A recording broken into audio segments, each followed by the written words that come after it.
अस्सलाम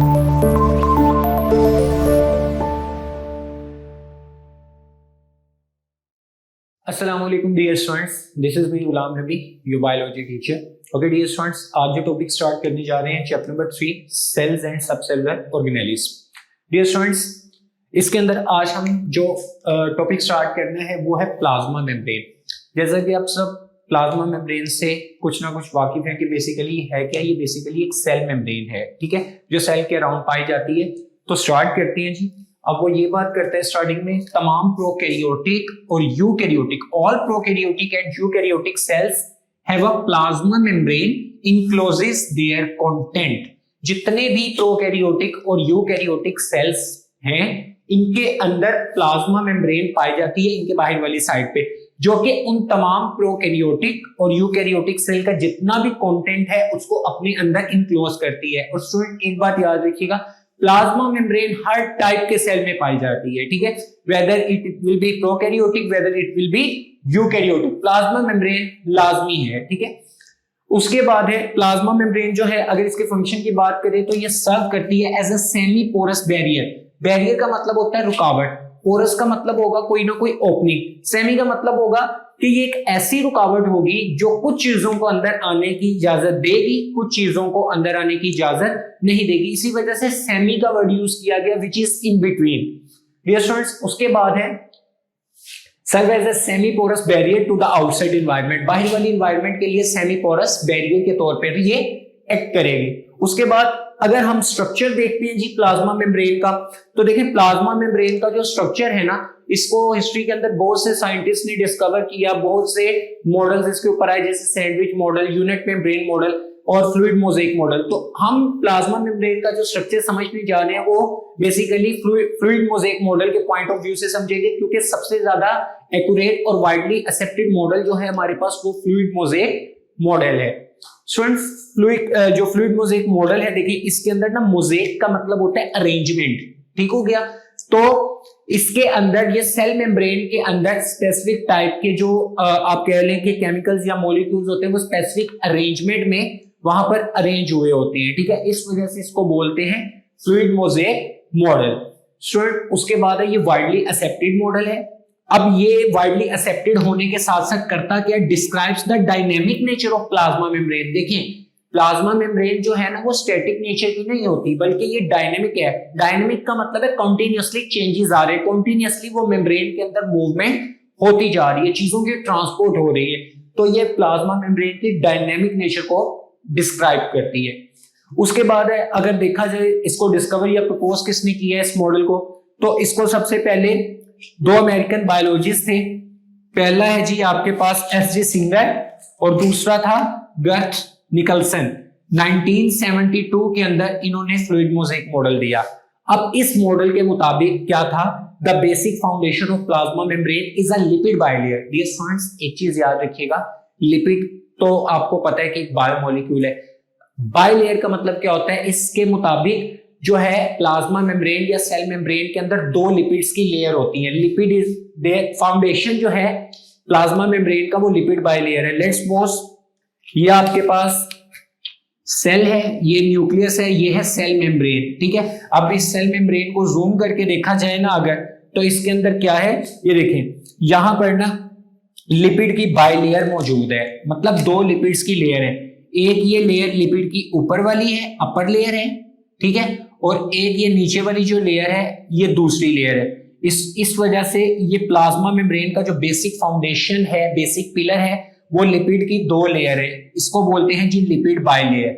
उसके बाद वो ये बात करते हैं कि अगर हम बात करें ये लिपिड बाइलेयर बनता किससे है, तो ये फॉस्फोलिपिड से बनता है, ठीक है, फॉस्फेट ग्रुप और लिपिड से मिलकर बनता है।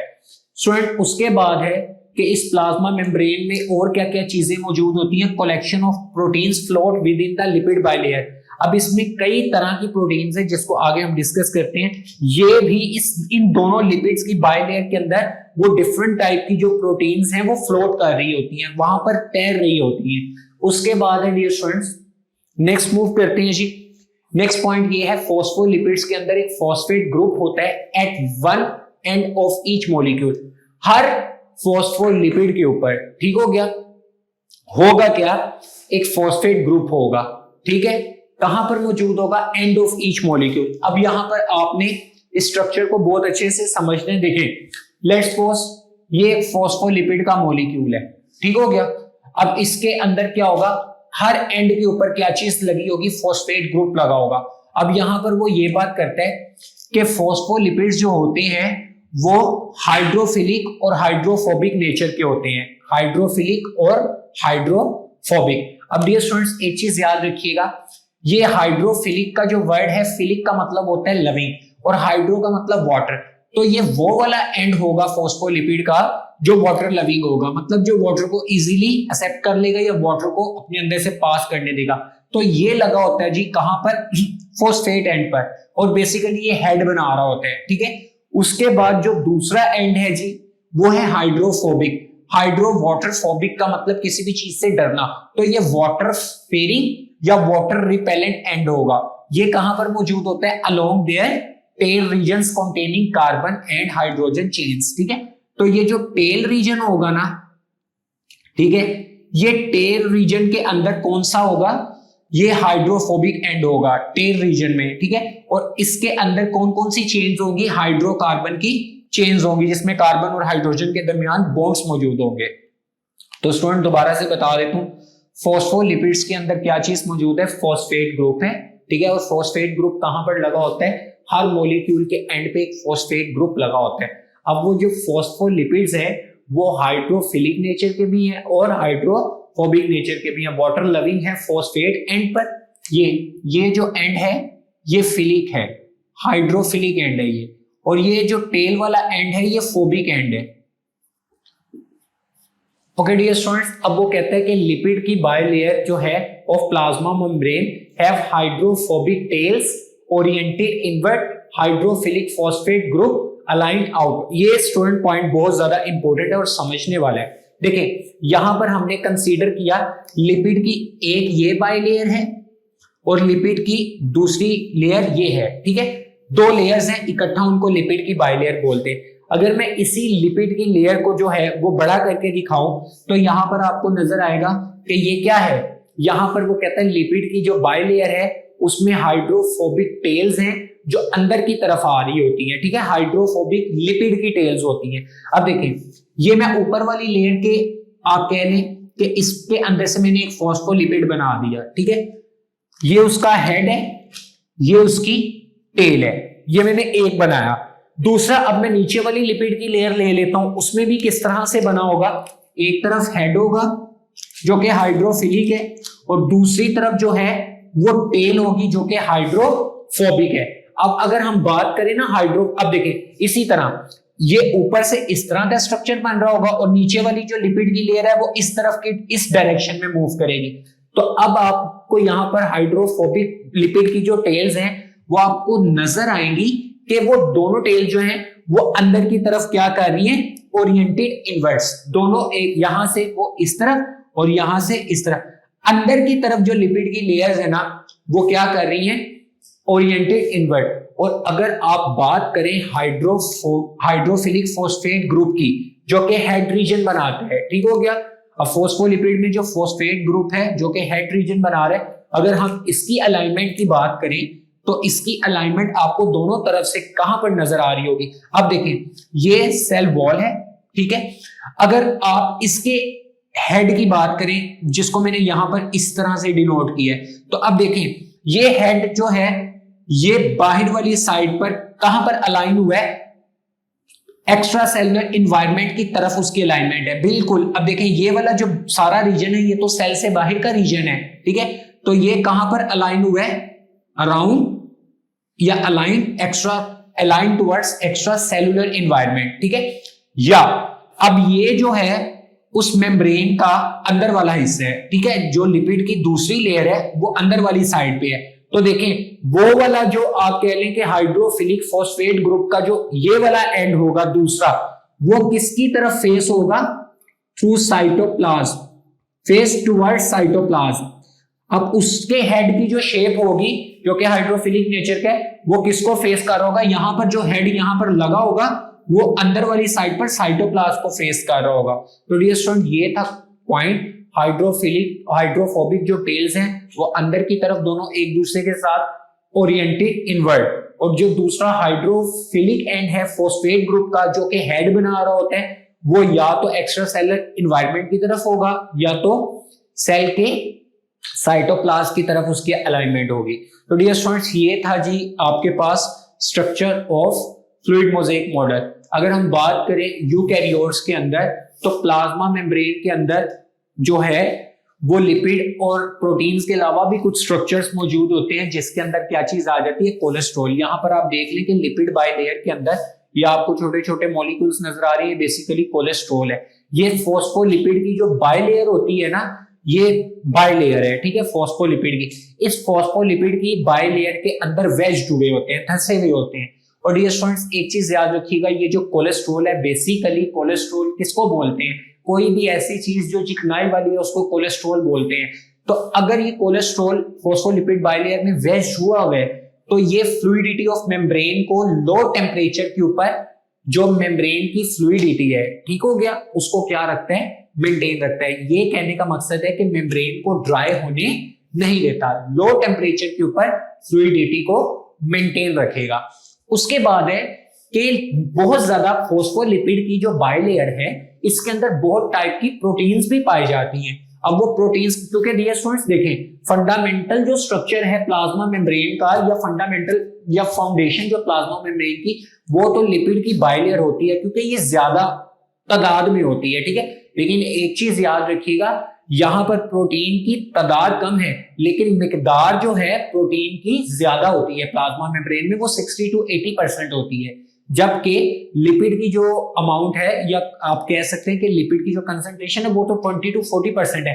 तो तादाद में लिपिड ज्यादा हो सकता है लेकिन जो मिकदार है बेसिकली वो प्रोटीन की ही ज्यादा है। तो फॉस्फोलिपिड की बाइलेयर के अंदर बहुत ज्यादा प्रोटीन्स फ्लोट कर रही होती हैं।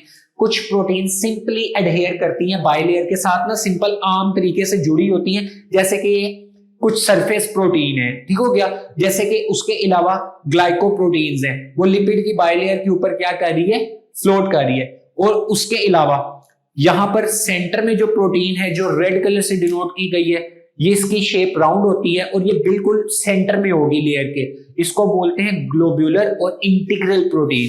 उसके बाद जो साइड पर प्रोटीन्स हैं उनको बोलते हैं पेरिफेरल प्रोटीन्स।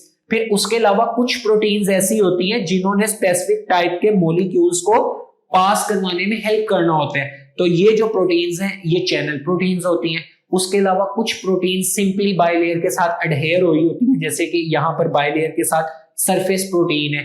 तो ये जो पोजीशनिंग है ना प्रोटीन की, ये related to the organization of cytoskeleton. जो हमारे अंदर साइटोस्केलेटन मौजूद होता है सेल के अंदर, उसकी पोजीशनिंग या उसकी ऑर्गेनाइजेशन के हिसाब से ही प्रोटीन की पोजीशनिंग सेल मेम्ब्रेन के अंदर मौजूद होती है। स्टूडेंट्स साइड बॉक्स है आपकी बुक में, वो ये डिस्क्राइब करता है जी कि जो आपके पास प्लाज्मा मेम्ब्रेन या फ्लूइड मोज़ेक मॉडल का जो स्ट्रक्चर है उसके अंदर वो ये बात कर रहा है कि ये जो सेंटर वाला रीजन होता है ना, ये जो टेल रीजन होते हैं, ठीक है, ये ना कंप्लीटली हाइड्रोफोबिक होता है। हाइड्रोफोबिक का मतलब क्या है, क्योंकि इसके अंदर क्या चीज मौजूद होती है, लिपिड कंटेंट बहुत ज्यादा मौजूद होता है, तो ये कंटिन्यूअसली क्या होता है, हाइड्रोफोबिक होता है। तो अब वो ये बात करता है कि क्या ये तो फिर वाटर मॉलिक्यूल्स और शुगर है, उसके अलावा कुछ पोलर मॉलिक्यूल्स हैं, उनको पास करने नहीं देता।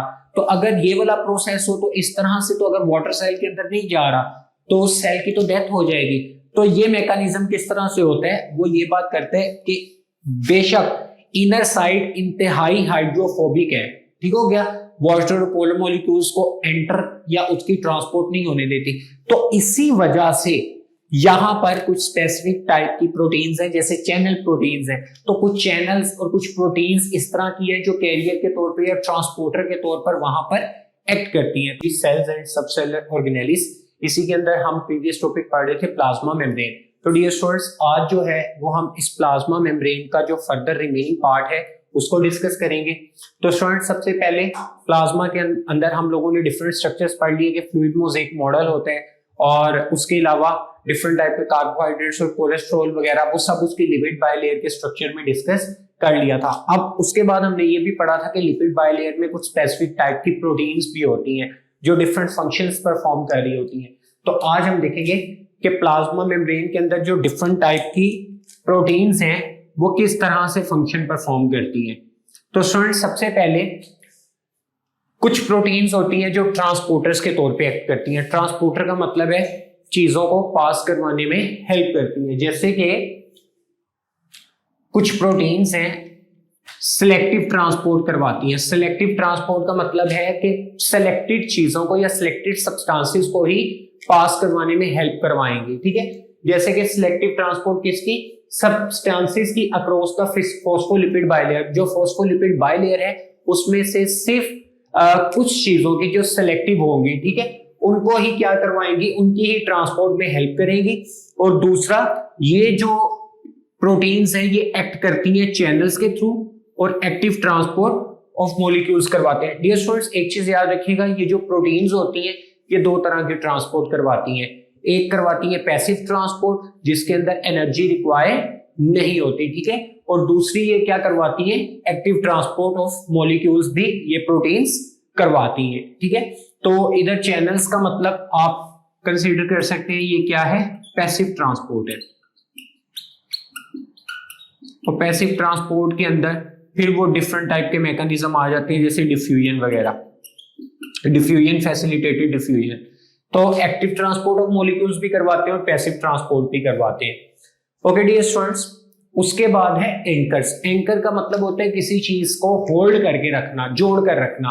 तो कुछ प्रोटीन्स एंकर्स के तौर पे भी काम करवाती हैं। जैसे कि ये कुछ प्रोटीन्स हैं वो हेल्प करती हैं किस चीज में, अटैचमेंट में। और किस चीज की अटैचमेंट में, attachment of plasma membrane to the cytoskeleton and external fibres. अब देखिए, लेट्स सपोज ये सेल है, ठीक है, ये सेल के अंदर ये इसकी क्या आ गई, प्लाज्मा मेम्ब्रेन, ठीक है। अब आपको पता है सेल के अंदर एक ऑर्गेनेली होती है जिसको क्या बोला जाता है, साइटोस्केलेटन, ठीक है। और एक चीज याद रखिएगा, ये जो साइटोस्केलेटन होता है ये प्लाज्मा मेम्ब्रेन तक भी एक्सटेंड किया होता है। तो ये जो प्रोटीन्स है जो प्लाज्मा मेम्ब्रेन के अंदर एंकर का काम कर रही है, ये क्या कर रही है, ये इस प्लाज्मा मेम्ब्रेन को जो आउटर साइड पे है और अंदर वाली साइड पर जो साइटोस्केलेटन और एक्सटर्नल फाइबर्स लगे हुए हैं, ठीक है, इनको आपस में अटैच करवाने का काम कर रही है, ठीक है। तो ये एंकरिंग में हेल्प करेंगे। जैसे कि डायग्राम में देख सकते हैं ये दो प्रोटीन्स हैं, ठीक है, या ये जो ग्रीन कलर की है ये प्रोटीन है और दो स्ट्रक्चर को आपस में उसने क्या करवाया हुआ है, होल्ड करवाया हुआ है, ठीक है। तो ये एंकरिंग का काम भी कर रही है स्टूडेंट। उसके बाद है रिसेप्टर्स। रिसेप्टर्स का मतलब होता है ऐसी प्रोटीन्स जो किसी ना किसी चीज को या किसी ना किसी फॉरेन एजेंट को फौरी से डिटेक्ट कर लेंगी या सिग्नल को डिटेक्ट कर लेंगी। ऐसी प्रोटीन्स जो हैं वो रिसेप्टर के तौर पे एक्ट करती है। जैसे कि कुछ प्रोटीन्स होती है एक्सटर्नल सरफेस के ऊपर, जो लिपिड बाइलेयर है उसकी एक्सटर्नल सरफेस के ऊपर होती है और वो किस किस चीज के साथ जुड़ी होती है, अटैच होती है शुगर के साथ, ठीक हो गया। तो इस तरह की जो प्रोटीन है ये क्या करती है, आइडेंटिफिकेशन मार्क बनाती है, ठीक है, सेल मेम्ब्रेन के ऊपर आइडेंटिफिकेशन मार्क बनाएंगी, ठीक है। और वो आइडेंटिफिकेशन मार्क क्या करेगा, वो आइडेंटिफिकेशन मार्क दूसरे सेल्स को जो सिग्नल देगा या दूसरे सेल को रिकॉग्नाइज करने में हेल्प करेगा, ठीक है।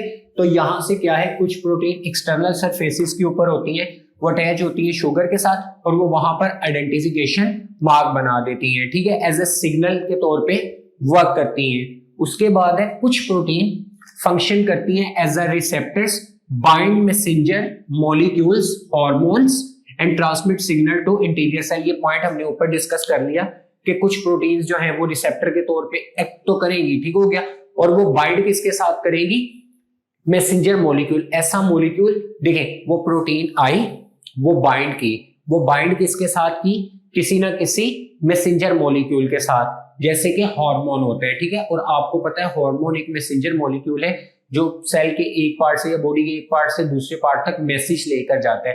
तो वो प्रोटीन्स जो रिसेप्टर के तौर पे एक्ट कर रही है मैसेंजर मॉलिक्यूल या हार्मोन के साथ क्या करेंगी, बाइंड करेंगी। और जैसे ही वो बाइंड करेंगी तो वो ट्रांसमिट कर देंगे signals to the interior cell. वो सेल के अंदर फौरी तौर पर मैसेज लेकर चला जाएगा कि कोई चीज आकर सेल की मेम्ब्रेन के साथ या सेल के साथ क्या हुई है, अटैच हुई है। तो ये जो है वो ट्रांसपोर्टर प्रोटीन का काम, सॉरी रिसेप्टर प्रोटीन का काम है। स्टूडेंट उसके बाद कुछ प्रोटीन्स ऐसी हैं जो एंजाइम्स के तौर पर एक्ट करती हैं। एंजाइम्स के तौर पे एक्ट करने का मतलब क्या है कि एंजाइमेटिक एक्टिविटी करवाएंगी, कैटालाइज वेरियस रिएक्शन। आपको पता है कि एंजाइम जो है वो किसी भी रिएक्शन की स्पीड को तेज कर देते हैं, ठीक है, रिएक्शन को कैटालाइज या स्पीड अप कर देते हैं। तो अब ये एंजाइमेटिक एक्टिविटी परफॉर्म करवाएंगी। और दूसरा, एंजाइमेटिक एक्टिविटी में क्या करवाएंगी कि प्लाज्मा मेम्ब्रेन के ऊपर या प्लाज्मा मेम्ब्रेन से रिलेटेड जितने भी वेरियस रिएक्शंस है, केमिकल रिएक्शंस या बायोकेमिकल रिएक्शन, उनके अंदर ये जो प्रोटीन्स होंगी वो एंजाइमेटिक एक्टिविटी का काम करेंगी, उन केमिकल रिएक्शंस को कैटालाइज करवाने में हेल्प करेंगी। तो डियर स्टूडेंट्स ये था जी सारे का सारा जितनी भी प्रोटीन्स हैं आपकी जो है प्लाज्मा मेम्ब्रेन के अंदर, उनके डिफरेंट फंक्शंस बताए गए थे। स्टूडेंट उसके बाद एक नेक्स्ट जो है इसी का ही पोर्शन है प्लाज्मा मेम्ब्रेन का, that is conjugated molecules. Conjugated molecules क्या होते हैं? देखें, कॉन्जुगेशन का मतलब होता है मिलना या मिलाप, ठीक है, या कॉम्बिनेशन। तो दो डिफरेंट टाइप के मॉलिक्यूल्स जो उनकी डिफरेंट डिफरेंट फैमिलीज से बिलोंग करने वाले मॉलिक्यूल्स जब आपस में कंबाइन होते हैं तो जो एक मॉलिक्यूल बनता है उसको कॉन्जुगेटेड मॉलिक्यूल बोलते हैं। अब वो ये बात कर रहे हैं कि प्लाज्मा मेम्ब्रेन के बाहर वाली साइड पे कल हमने डायग्राम में देखा था कुछ स्ट्रक्चर मौजूद थे, जैसे कि हम आगे डिस्कस करते हैं। जैसे outside surface of plasma membrane chains of sugar लगी होती हैं, ठीक है, शुगर की चेन्स जिनको ग्लाइकेन भी बोलते हैं, ठीक हो गया। अब वो शुगर की जो चेन्स हैं वो किसके साथ जुड़ती हैं? प्रोटीन्स के साथ और लिपिड्स के साथ। तो ये कॉन्जुगेटेड मॉलिक्यूल बना देती हैं। कैसे? प्रोटीन और शुगर अगर आपस में अटैच हो रही है तो ये बना रहे हैं प्रोटीन से प्रोटीन रिलेट कर रहा है और शुगर से ग्लाइको, तो ग्लाइको प्रोटीन्स बन जाते हैं। अगर लिपिड और शुगर आपस में मिल रहे हैं तो ये बन जाते हैं जी ग्लाइको लिपिड्स। तो ये है जी आपके पास कॉन्जुगेटेड मॉलिक्यूल्स। और स्टूडेंट एक चीज याद रखिएगा, ग्लाइकोप्रोटीन और ग्लाइकोलिपिड्स के कॉम्बिनेशन को बोलते हैं ग्लाइकोकैलिक्स। क्या बोलते हैं?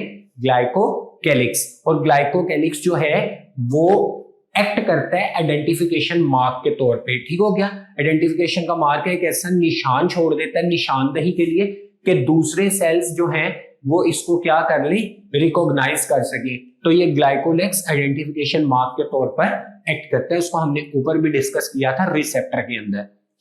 सो उसके बाद है ये ग्लाइकोप्रोटीन और ग्लाइकोलिपिड की जो कॉम्पोजिशन है या प्रोपोर्शन है ये हर सेल के अंदर फिक्स नहीं होता। ये क्या करता है? स्पीशी टू स्पीशी, एक स्पीशी से दूसरी स्पीशी में भी वेरी करता है। एक इंडिविजुअल और दूसरा इंडिविजुअल चाहे वो सेम स्पीशी का, जैसे मैं एक ह्यूमन हूं एक दूसरा ह्यूमन है, दो इंडिविजुअल हैं दोनों सेम स्पीशी के, लेकिन उनके अंदर भी इनकी कॉम्पोजिशन वेरी करती है। और लास्ट में एक सेल की टाइप से दूसरे सेल की टाइप में भी ये कॉम्पोजिशन या प्रोपोर्शन वेरी करती है। जैसे कि अगर हमारे स्टमक के सेल्स हैं, ठीक है, और दूसरा हमारे इंटेस्टाइन के सेल्स हैं, तो इन दोनों की कॉम्पोजिशन के अंदर भी ये जो ग्लाइकोप्रोटीन और ग्लाइकोलिपिड की जो रेशियो है ये सेम नहीं होगी बल्कि ये वेरी करती है, ठीक है। तो ये पॉइंट था जी ये वाला। सर उसके बाद आ जाए प्लाज्मा मेम्ब्रेन के टॉपिक में। एक लास्ट पार्ट है जी फंक्शंस ऑफ प्लाज्मा मेम्ब्रेन के। प्लाज्मा मेम्ब्रेन के क्या क्या फंक्शन है? और तकरीबन सारे के सारे फंक्शन हम इसी टॉपिक में डिस्कस कर चुके हैं, वो सारे के सारे रिलेटेबल होंगे। जैसे कि प्लाज्मा मेम्ब्रेन एक्ट करती है सेमी पोरस बैरियर के तौर पे। पोरस का मतलब कोई भी सुराख, सेमी का मतलब है कि सेमी पोरस होगा, मतलब ना वो जालीदार होगा। देखो स्टूडेंट देखिए, आपने अगर जाली का स्ट्रक्चर देखा है ना तो क्रिस क्रॉस मैनर में जाली बनी होती है, ठीक है। अब जाली सेमी पोरस है, ऐसा कोई ओपनिंग नहीं है जिससे हर चीज ही पास कर जाएगी। कुछ चीजें पास करती है, एयर पास करती है, डस्ट पार्टिकल पास कर जाती है, ठीक है, लेकिन बहुत बड़े सब्सटेंसेस हैं वो उसके अंदर से पास नहीं करते। तो जो जाली का स्ट्रक्चर है वो बेसिकली क्या है? सेमी पोरस है, ठीक है। ओपनिंग तो है लेकिन हर चीज को पास होने नहीं देती। तो सेल मेम्ब्रेन की सेमी पोरस बैरियर है, रुकावट है, किसके लिहाज से? इन्वायरमेंट के लिहाज से। इन्वायरमेंट की हर चीज को ही अपने अंदर से पास करने नहीं देगी, सिलेक्टिव चीजों को पास करने देगी। उसके बाद ये membrane act as a boundary hold cell constituent together. ये जो सेल मेम्ब्रेन है ये किसके तौर पे एक्ट करती है? बाउंड्री के तौर पे, ठीक है। ये आप देख सकते हैं एक खास किस्म की रेंज है, खास किस्म की बाउंड्री या लिमिट बनी हुई है, और जितने भी सेल के कॉन्स्टिट्यूएंट है जिससे सेल मिलके बना हुआ है उनको आपस में क्या करके रखती है? होल्ड करके रखती है। तो दूसरा फंक्शन ये था। सेमी परमिएबल हम डिस्कस कर चुके हैं। परमिएबल का मतलब होता है पास करने देना, सेमी का मतलब कुछ चीजों को पास करने देना, बाकियों को पास नहीं करने देगी। जैसे कि कुछ allow nutrients and other elements to enter waste from leave the cell, ठीक है। अब होता क्या है कि कुछ न्यूट्रिएंट्स को या एसेंशियल एलिमेंट्स को जो सेल को चाहिए होते हैं उनको एंटर कर लेती है, और जो वेस्ट मटेरियल होते हैं उनको सेल से बाहर की तरफ निकाल देती है, ठीक है। ये सेमी परमिएबल इस तरह से एक्ट करती है सेल मेम्ब्रेन। और स्टूडेंट जैसे एग्जांपल के तौर पे कुछ स्मॉल मॉलिक्यूल्स हैं, ऑक्सीजन, कार्बन डाइऑक्साइड, वाटर, ये छोटे हैं, ठीक है, इनका मॉलिक्यूलर वेट भी कम है और साइज भी कम है, ये इजीली इस सेल मेम्ब्रेन से पास कर जाते हैं क्योंकि इनका साइज छोटा है। जबकि कुछ लार्जर मॉलिक्यूल्स हैं, अमाइनो एसिड्स हैं, शुगर है, ठीक है, ये बड़ा केयरफुली रेगुलेट करते हैं, ठीक है, इनको इजीली पास करने नहीं देती, ठीक है। और अगर वो उस क्राइटेरिया पे पूरा उतर जाते हैं, जैसे कोई चीज सेल मेम्ब्रेन से पास कर सकती है तो ये पास कर जाते हैं, बट इनकी रेगुलेशन बड़ा एहतियात के साथ करवाती है सेल मेम्ब्रेन क्योंकि इनका साइज बड़ा होगा। उसके बाद डियर स्टूडेंट्स, यूकैरियोटिक सेल में एक और फंक्शन बड़ा इंपॉर्टेंट है जो कि हमने पढ़ा था प्रोकैरियोटिक और यूकैरियोटिक में। मेजर डिफरेंस भी इस चीज का है कि यूकैरियोटिक सेल में जो ऑर्गेनेलिज होती हैं वो मेम्ब्रेन बाउंडेड होती है, उन मेम्ब्रेन वो ऑर्गेनेलिज के बाहर वाली साइड पर भी क्या होती है, मेम्ब्रेन। जैसे कि एग्जांपल के तौर पे ये एक यूकैरियोटिक सेल है, लेट्स सपोज ये उसके अंदर ऑर्गेनेली है जी माइटोकॉन्ड्रिया। तो एक चीज याद रखिएगा, इस माइटोकॉन्ड्रिया के अंदर भी, इसके बाहर वाली साइड पर भी क्या चीज मौजूद होगी, मेम्ब्रेन मौजूद होगी, और वो मेम्ब्रेन कौन सी होगी, प्लाज्मा मेम्ब्रेन, जो कि प्रोकैरियोटिक सेल्स के अंदर मौजूद नहीं होती। तो अब ये क्या करती है, जैसे सेल मेम्ब्रेन चीजों को पास करवाती है, देखें ये सेल मेम्ब्रेन है तो ये सेल के अंदर या तो चीज को आने देगी या सेल से बाहर चीज को भेजेगी, जबकि जो ऑर्गेनेली के बाहर प्लाज्मा मेम्ब्रेन होती है वो रेगुलेट करवाती है material in and out of the cell, नहीं बल्कि in and out of the organelle. वो प्लाज्मा मेम्ब्रेन जो ऑर्गेनेली के बाहर है वो ऑर्गेनेली के अंदर और ऑर्गेनेली के बाहर जो है वो चीजों को रेगुलेट करवाने में हेल्प करती है। तो डियर स्टूडेंट्स ये था जी आज का हमारा टॉपिक जो कि था प्लाज्मा मेम्ब्रेन का रिमेनिंग पार्ट। तो होप सो आपको लेक्चर समझ आ गया और टेक केयर ऑफ योरसेल्व्स। अल्लाह हाफिज।